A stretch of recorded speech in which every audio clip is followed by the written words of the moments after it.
तुम्हीही इलेक्शनच्या वेळेस विकले गेले का?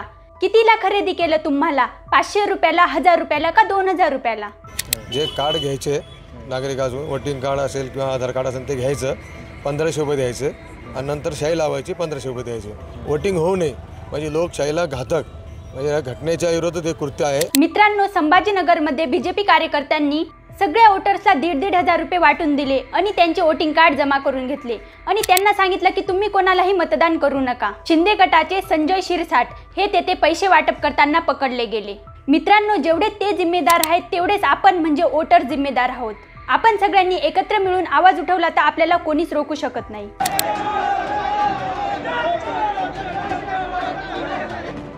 आता हा व्हिडिओ भाजपचे नेते विनोद तावडे यांचा आहे.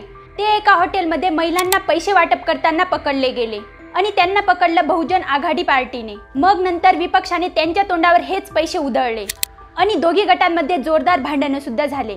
तरी विनोद तावडे हे कबूल करत नाहीये की मी तिथं पैसे वाटत होतो. मित्रांनो, हा व्हिडिओ वरळीतील मतदारसंघाचा आहे. तिथे शिंदे आणि मनसे गटाने प्राथमिक शाळेतील सगळे वोटिंग मशीन तोडून टाकले.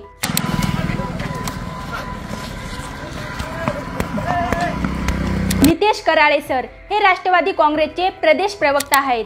ते आपल्या गावी मांडवाला जात होते तेव्हा त्यांना बीजेपी कार्यकर्त्यांनी रस्त्यामध्येच अडवलं. नंतर ते गाडीमधून खाली उतरले तेव्हा त्यांच्यावर त्यांनी हल्ला करून दिला आणि त्यांना खूप शिवीगाळही केला. आता त्यांचा हा व्हिडिओ व्हायरल होतोय. छत्रपती संभाजीनगरमध्ये शिंदे गटाच्या कार्यकर्त्यांनी ठाकरे गटाच्या कार्यकर्त्यांना धमकी दिली आहे. ठाकरे गटाचे कार्यकर्ते हे झेंडे उंचवून घोषणा करत होते तेव्हा संजय शिंदे बोलले की जास्त मस्ती आली एका दिवसात तुला गायब करेल.